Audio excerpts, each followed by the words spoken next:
Pinuntirya ako ng mga babae ko na disipulo. Kalahating taon pagkatapos. Habang nagpapalitan ng mga suntok sina Bai Qingling at ang kanyang kalaban, malakas silang sumigaw, "He! Ha!" Ang clash ng kanilang mga strike ay umalingaw-ngaw sa buong field. Gamit ang isang huling powerful na galaw, ipinadala ni Bai Qingling ang kanyang kalaban na lumipad. Idineklara ng announcer, ang nanalo, si Bai Qingling. Tumayo si Master Yaoshi, ang kanyang boses ay nagdadala sa karamihan. Si Bai Qingling ay outperform lahat ng mga talent na ito at na-claim ang final victory. Ito ay nagmamarka ng kanyang pag-akyat sa posisyon ng head senior disciple. Hindi impressed si Bai Qingling, simpleng sinabi, "Yell," at lumingon upang umalis. Tumawa ng softly si Master Yaoshi. "Hing!" Habang lumalakad palayo si Bai Qingling, napansin niyang nakatayo si Rong-er sa karamihan. Lumaki ang kanyang mga mata sa gulat. "Rong-er, bakit ka narito?" Puno ng luha ang mga mata ni Rong-er. Tumakbo siya sa kanya at niyakap siya ng mahigpit. "Senior Brother Qingling, ang aking ama ay pumanaw na," ang kanyang mga luha ay bumabagsak sa kanyang mga pisngi. Dahan-dahan niyang hinawakan si Rong-er, inaaliwin siya. "Ayos lang, Rong-er. Nandito ako." Ilang sandali pagkatapos, sa kwarto ng ama ni Rong-er, masusing sinuri ni Bai Qingling ang sitwasyon. "Ito ang withering death poisonous insect," soleneng sinabi niya. Isang laso na nagpapahirap sa kanyang biktima sa loob ng maikling ilang taon o hanggang 20 hanggang sa kamatayan. Pumutla ang mukha ni Rong-er. "Walang paraan. Si Master Yaoshi ang nagtatrato sa aking ama sa lahat ng mga taong ito. Paano niya hindi napansin o nabigong gamutin ito? Maliban kung Tahimik na tiningnan siya ni Bai Qingling bago lumingon. Umalis sa Xiao Sect sa lalong madaling panahon at bumalik sa Central Region. Tiningnan siya ni Rong-er, nalilito. "Senior brother, pangako mo sa akin na hindi ka na muling tatalikod sa Eastern Lands," matigas na sinabi niya bago lumakad palayo. Mamaya, hinarap ni Bai Qingling si Master Yaoshi, batiin siya ni Master Yaoshi nang may early smile. "Oh, narito ka." Tiningnan siya ni Bai Qingling. "Guro, hindi ka ba may utang na paliwanag?" "Paliwanag? Ang sinasabi mo ba ay ang mayamang lalaking na poison ng withering death?" Tumawa si Master Yaoshi. "Hindi ako ang nagtanim ng lason, at hindi ako ang tanging may kakayahang mag-cultivate ng ganitong insect. Ako ay nagproprolong lamang ng kanyang treatment upang makakuha ng mas maraming pera. Sino ang nakakaalam na bigla siyang mag-give out? Naubos na ang pamilya wealth niya. Kaya ko kinumbinsi ang batang babae na formally sumali sa aking inner sect. Inalagaan ko ang kanyang family member at inayos ang kanyang future. Kapag siya ay sumali, hindi ba siya magiging eternally grateful sa akin?" Nagulat si Bai Qingling, ang kanyang isipan ay racing. Nang walang salita, tumakbo siyang palayo. Ang tawa ni Master Yaoshi ay umalingaw-ngaw sa kanyang likuran. "Bai Qingling, malinaw ang iyong weakness. Tignan natin kung ito ay makakatulong sa akin na i-extract ang treasure na nakatago sa iyong katawan." Sa pasukan ng Xiao Sect, sumigaw si Bai Qingling, "Rong-er, ang guro ay ina-entice ka upang talaga bang hindi ka alis?" Lumingon si Rong-er, ang kanyang mga mata ay puno ng despair. "Pamilya, kayamanan na wala ko na ang lahat. Ano ang pagkakaiba kung manatili ako o umalis?" Tiningnan niya siya, ang kanyang boses ay nanginginig. "Sa hindi bababa ay nandito ka pa, senior brother. Ginagamit ka ng taong iyon," exclaimed ni Bai Qingling. "Hindi mo ba nakikita yon? Huwag kang magtiwala sa kanya. Huwag kang magtiwala sa sinuman mula sa Xiao Sect." Lumambot ang tingin ni Rong-er habang nagtanong, "Kung gayon hindi ba ako maaaring magtiwala kahit sa'yo, senior brother?" Nabigla si Bai Qingling, ang mga salita ng kanyang ina ay tumutunog sa kanyang isipan. "Tandaan, ang iyong ama, si Bai Qianlin, head ng Zen Wusword Sect, ay nabesieged at pinatay ng mga hypocrites mula sa 3 major orthodox sects. Ako, ang iyong inang si Lin Yanran, eldest princess ng Great Zhou Dynasty, ay napoison at naambush ng aking sariling royal brother." Bulong niya, "Sino man ang maaaring taksilan ka? Ang tanging maaari mong pagkatiwalaan sa mundong ito ay ang iyong sarili." Sumigaw si Rong-er, "Hindi ako naniniwala." Tumakbo siya patungo sa kanya at, sa isang impulsive na sandali, hinalikan siya sa mga labi. Habang ang kanilang first kiss ay nagtatagal, tila nag-fade away ang mundo sa paligid nila, iniwan lamang ang dalawang ito na nakatayo ng magkasama sa gitna ng kaguluhan at pagtataksilan. Sa labas, ang lumang alaala ni Bai Qingling na mayroon siyang first kiss mula kay Hua Yuerong noong mga bata pa sila ay ipinakita sa lahat. Habang nanonood si Tantay Linging na mula siya at sinabi ito. Siya. Singer, bawal mong tignan. Habang tinatakpan niya ang mga mata ni Sen Xinger. Kinagat ni Han Jinyang ang kanyang kuko at sinabi ang taong ito. Sinabi pa niyang first kiss niya yon sa akin. Ngunit talagang ibinigay niya ito sa kanyang childhood sweetheart 800 taon na ang nakalilipas. Kung hindi ko lubos na masasakop ang iyong katawan sa hinaharap, hindi ito maituturing na tunay na tagumpay. Namula si Hua Yuerong, master ng Kangming Sex Yin Gi Temple, sa kanyang upuan at sinabi, kahihiyan. Ito ay blatant na kahihiyan. Habang siya ay nakagreen sa galit. Sa alaala, nagulat si Bai Qingling habang naramdaman niya ang malambot na maliliit na labi ng batang master ng Kangming Sex Yin Gi Temple. Si Hua Yuerong bigla, dahan-dahan niyang itinulak siya palayo at sinabi, ang iyong pagka-naive ay nakakasuka sa akin. Sinabi ni Hua Yuerong, master ng Kangming Sex Yin Gi Temple, nang may kalituhan, ha? Sinabi ni Bai Qingling, ang iyong mga pagpipilian ay napakabobo na at lumakad siyang palayo at sinabi, ako, si Bai Qingling, ay hindi nais na makita ka muli sa buhay na ito. Umiyak si Hua Yuerong, master ng Kangming Sex Yin Gi Temple, at sinabi, Senior brother. Sa ibang eksena habang nagme-meditate sina Bai Qingling at ang iba pa. Sinabi ng isang batang lalaki na rinig. Ang guro ay kamakailan lang tumanggap ng isang huling babaeng disipulo. Sinabi ng kanyang kaibigan na rinig ko na cute talaga siya, parang isang celestial fairy. Sabihin mo, sa palagay mo magugustuhan niya ang isang taong tulad ko. Sinabi ng kanyang kaibigan, walang paraan. Ikaw. Tignan mo ang iyong sarili sa salamin. Habang nakikinig sa kanila si Bai Qingling. Sinabi ng batang lalaki, bakit hindi natin tingnan ang ating bagong junior sister sa susunod na demonic plants class? Sinabi ng kanyang kaibigan, sige, magpunta tayong lahat. Habang tinitingnan ni Bai Qingling ang pil sa kanyang palad. Sa Xiao Sex Sealed Demon Valley sinabi ni Chunan kay Hua Yuerong, master ng Kangming Sex Yin Gi Temple, junior sister, ako si Chunan. Naaalala mo ba ako? Sinabi ng kanyang kaibigan, Junior Sister Rong-er, kung mayroon kang anumang mga katanungan tungkol sa demonic plants, huwag mag-atubiling magtanong sa amin. Sasagutin namin ang lahat. Bigla, nagulat si Hua Yuerong, master ng Kangming Sex Yin Gi Temple, at sinabi, ha? Tiningnan niya ng mas malapit at sinabi ang sacred flower ng Buddhism, ang Udumbara flower. Sinabi ng batang lalaki ng may kalituhan, dito sa Sealed Demon Valley. Sinabi ni Chunan, Junior Sister, anong Udumbara flower ang sinasabi mo? Sinabi ng kanyang kaibigan, walang anuman sa iyong kamay. Sinabi ni Chunan, ang Sealed Demon Valley ay nagpo-produce lamang ng demonic flowers. Hindi ba ang Udumbara flower ay isang legendary spiritual flower?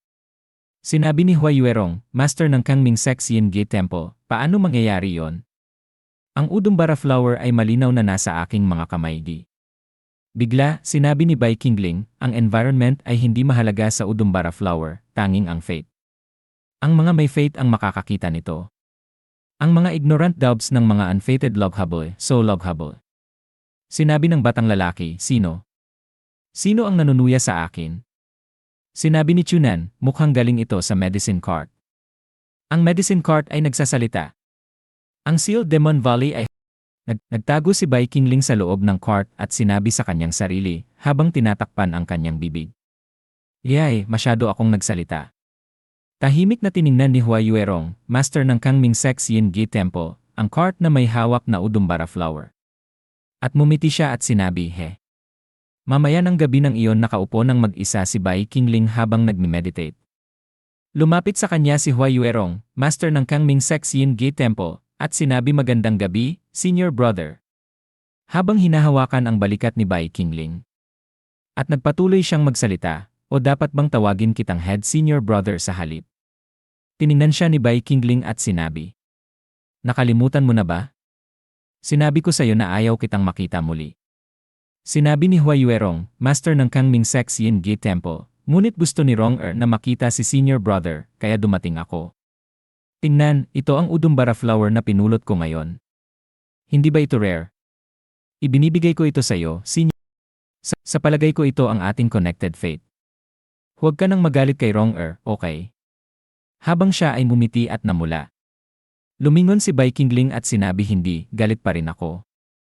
Galit na hindi ka nakikinig at hindi umalis sa Eastern Lands.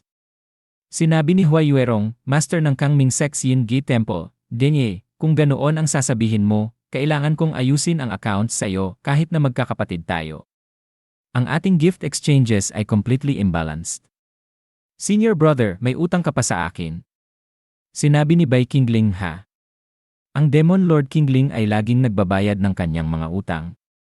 Ano ang gusto mong gawin ko? Sinabi ni Huai Yuerong, Master ng Kangming Sex Yin Gate Temple, Dylan. Hayaan kong isipin at siya ay nagpaus ng kaunting panahon at hinawakan ang kamay ni Bai Qingling at sinabi gusto kong samahan ako ni Senior Brother sa pag-perform ng isang wedding ceremony. Sa isang pribadong kwarto magkatitigan ng tahimik sina Bai Qingling at Huai Yuerong, Master ng Kangming Sex Yin Gate Temple, at sinabi ni Huai Yuerong, Master ng Kangming Sex Yin Gi Temple, sa kanyang sarili habang pinapanood ang alaala. Tumigil. Tumigil ka na ngayon. Habang siya ay nakatitig kay Huai Yuerong, Master ng Kangming Sex Yin Gi Temple, nangumiti sa kanya. Sinabi ni Huai Yuerong, Master ng Kangming Sex Yin Gi Temple, sa kanyang sarili sa kasalukuyan, ito ay isang trap. Ito ay isang trap na inihanda niya. Nahulog ka na sa kanyang trap. Habang nag-touch ang kanilang mga kamay sa alaala sinabi ni Huai Yuerong, Master ng Kangming Sex Yin Gi Temple, sa kanyang sarili, sa ngayon, ako ay sasama sa iyo. Habang hawak ni Huai Yuerong, Master ng Kangming Sex Yin Gi Temple, ang bulaklak. Sinabi ni Huai Yuerong, Master ng Kangming Sex Yin Gi Temple, sa kanyang sarili, kung hindi mo kayang batahin ang consequences. May ibang tao na kailangang gawin ito. At patayin ang iyong Habang itinapon ni Bai Qingling ang bulaklak sa mga kamay ni Huai Yuerong, Master ng Kangming Sex Yin Gi Temple, at ang mga petals ay bumagsak at itinapon sa labas ng bintana. At sinabi niya sa kanyang sarili, sapat na, ngayon ay patas na tayo. Lumingon si Bai Qingling at sinabi, tapos na ang play pretend na ito, wala na akong utang sa iyo ngayon. Habang bumagsak sa lupa si Huai Yuerong, Master ng Kangming Sex Yin Gi Temple, nang hindi makapaniwala. At siya ay nagulat. Sa kasalukuyan sinabi ni Huai Yuerong, Master ng Kangming Sex Yin Gi Temple, Senior Brother. Ito ang tunay na ikaw, tanging ang landas ng Demon Lord ang nasa iyong mga mata at wala ng iba. Susunod ay ang pagpatay mo kay Senior Brother Ma, at pagpatay sa iyong guro sa madilim na bagyong gabi. Ikinast mo ang blood curse at pinatay ang lahat ng iyong mga Senior Brothers. Ito ang simula ng iyong landas para maging Demon Lord. Bloodthirsty. Cruel. Savage. Kahit ang mga nasa demonic path ay itinuturing kang isang habang naglalakad si Bai Qingling sa gubat na puno ng dugo sa lupa. Sinabi ni Huai Yuerong, Master ng Kangming Sex Yin Gate Temple, Bai. Ano yon? Sa gubat naglalakad ng mag-isa si Bai Qingling. Habang ang mga tinik ay tumatama sa kanyang mukha at gumagawa ng scratches habang siya ay nag-endure ng sakit. Sinabi ni Huai Yuerong, Master ng Kangming Sex Yin Gi Temple, habang pinapanood ang alaala, ano ang ginagawa mo? Bakit ka tumatakbo sa Sealed Demon Valley? Sinabi ni Bai Qingling ng may determination at endurance, hahanapin ko ito. Ilang sandali pagkatapos ay sinabi niya ulit hahanapin ko ito. At sa wakas ay nakita niya ang udumbara flower na itinapon niya kanina at sinabi na hanap ko ito. At pinulot niya ito at sinabi, nandito ka dahil sa fate. Ako ang magbubuhat ng consequences. Habang naamoy niya ang udumbara flower at tiningnan ang buong buwan at gumawa ng kamao ng determination at itinaas ang kanyang kamao ng at mumiti siya at sinabi para sa kapakanan ni Rong ako ay talagang magiging Demon Lord Qingling. Ang Xiao Sect ay magbabayad ng presyo. Habang pinapanood ni Huai Yuerong, Master ng Kangming Sex Yin Gi Temple, ang alaala ni Bai Qingling noong mga bata pa sila sa kasalukuyan at sinabi, babalik tayo. Pinapanood ang dulo sa lugar na ito. At hindi niya kayang batahin ang realidad at namula habang tinatakpan ang kanyang bibig mula sa revelation at sinabi hindi ko magagawa. Bigla, ang mga vines ay sumabog sa apoy at sinabi ni Bai Qingling sino ang naroon. Sinabi ng shady person na naglalakad-lakad, Giai, ang level ng soul sense at enlightenment na ito, talagang mayroon kang innate formless demonic body. Bata, destined ka na maging isang saint. Kung gusto mong kumilos laban sa Xiao Sect, interesado ako dito. Dumating ako upang bigyan ka ng isang kamay. Sinabi ni Viking Link Lene, hindi ako interesado na makipag-deal sa isang shady person na naglalakad-lakad tulad mo. Sinabi ng shady person na naglalakad-lakad, magiging interesado. Kung hindi, ang iyong junior sister na si Wrong-er ay magiging sacrificial item ni Xiaoshi. Galit na sumigaw si Viking Ling, ikaw, sinabi ng shady person na naglalakad-lakad, kunin mo ito, bata. Sinabi ni Viking Ling, ito ay isang bagay na hindi kailanman ituturo sa iyo ni Xiaoshi sa buhay na ito. Sinabi ng shady person na naglalakad-lakad, ito ang tunay na poisonous insect technique para sa pagpatay. Sinabi ni Viking Ling, ang tunay na poisonous insect technique para sa pagpatay. Habang hawak niya ang libro. Pagkatapos ay tinanong niya ang suspicious figure, mayroon ka bang feud kay Xiaoshi? O simple lang na enjoy mo ang pagpapagawa sa iba ng iyong dirty work? Sinabi ng suspicious figure, naglalaman ito ng highly advanced na kaalaman. Tanging kung mauunawaan mo ito ay karapat-dapat ka sa ganitong dirty work. Higit pa rito, ito ang demonic path, kung saan madalas na stained ng dugo ang mga kamay. Sinabi ni Viking Ling, ang Demon Lord King Ling ay kayang gawin ang anumang pagsisisihan mo ang araw na ito. Sinabi ng figure, iyon ay mananatiling makikita. Sa ibang eksena sa ibang lugar. Namula si isa habang umiti sa kasiyahan, habang tinitingnan ang sexy soft legs ni Wrong-er at sinabi, Sinabi ng kanyang kaibigan, Wu. Habang enjoy niya ang sexy figure ni Wrong-er habang siya ay nagpra-practice ng kanyang espada. Sinabi ni Wrong-er, stop looking. Habang nagpapatuloy siya sa pagsasanay. At sinabi niya, mahalaga ang kalusugan. Ngunit ang alcohol at lust ay makakasama sa aking katawan. Iikit ko ang pag-inom. Bigla, dumating si Viking Ling at sinabi, ang malamig na boses ni King Ling ay nag-interrupt. Bakit kayo mainday sa halip na mag-practice ng espada? Naaalala ko na ikaw ay tinatawag na Chunan, tama ba? Magpaliwanag ka. Lumingon si Chunan at ang batang disipulo ay nerbiyos na nag-stammer, big senior brother Viking Ling, tungkol doon narinig ko na kagabi, si junior sister Wrong-er ay bumalik ng huli ng walang. Siya ay nadulas, nahulog at nasira ang kanyang robe. Si second senior brother Majaifeng ay nangyari na nakakita nito at binigyan siya ng bagong damit. Ayon kay second senior brother, si junior sister Wrong-er ay napakasaya na nag-throw ng kanyang sarili sa kanyang mga bisig sa lugar. Isang chismis ay kumakalat sa mga disipulo na si junior sister Wrong-er ay na-take. Seryosong tanong ni Viking Ling, ang tingin ni King Ling ay lumala. Naniniwala ka ba sa ganitong uri ng chismis? Sinabi ni Chunam, ako syempre, hindi ako naniniwala. Paano magugustuhan ni Wrong-er si Majaifeng? Ngunit lahat ay masayang nagpapakalat ng chismis, para bang proud sila sa paggawa nito. Tahimik na tiningnan siya ni Viking Ling at lumakad palayo. Sinabi ni Chunam, big senior brother. Ang boses ni King Ling ay malamig. Mag-train ng mabuti at tumigil sa pagiging nosy. Samantala, pinanood ni na Saint Singer at Tantay Linging ang alaala ni Viking Ling at sinabi ni Saint Singer habang pinipikit ang kanyang mga mata. At nagpatuloy siyang magsalita, ayokong panoorin ito. At sinapungan niya ang kanyang mukha sa malaking dibdib ni Tantay Linging at sinabi, ang nakaraan ng guro ay napakaawa, ngunit bakit ang mga tao sa paligid niya ay ganoon din ka-unfortunate? Napakabait niyang batang babae, ngunit may gumawa ng maruming chismis tungkol sa kanya. Hinawakan ni Tantay Linging ang ulo ni Saint Singer at sinabi ko sa iyo na huwag mong panoorin, ngunit pinilit mong panoorin. At ngayon ay hindi na oras para dito. Naunahan na tayo ni Nizeng na nag-team up sa atin sa pagkuha ng secret key para i-activate ang teleportation formation. Kapag nag-teleport na tayo palabas, i-hand over natin ang kahon na gusto ng guro sa kanya. Naging seryoso si Saint Singer at sinabi, si Singer ang magde-deliver nito ng personal. Nag-atubili ang batang disipulo. Hindi ako lalaban sa iyo. Bakit ka nagbabantay laban sa iyong senior sister? Sinabi ni Tantay Linging, dapat tayong maghanda para sa anumang incidents bumalik sa alaala malapit sa isang lawa. Nagpasensya si Viking Ling sa pag-fishing habang siya ay nakatitig sa lawa. Sinabi ni second senior brother Majaifeng, hindi ko inasahan na ang chief senior brother ay enjoy din ang fishing, sinabi ni Majaifeng ng casual. Alam mo ba? Kapag ang mga tao ay nag-fishing, madalas silang magkaroon ng insight sa maraming aspeto ng human relationships at principles.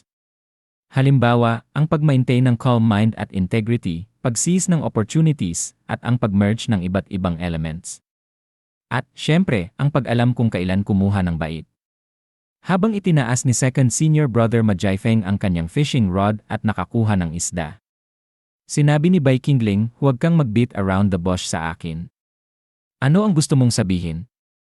Nilabas ni second senior brother Majifeng ang kanyang dila at sinabi, napaka-rush mo sa mga babae, hindi ka sapat na gentle.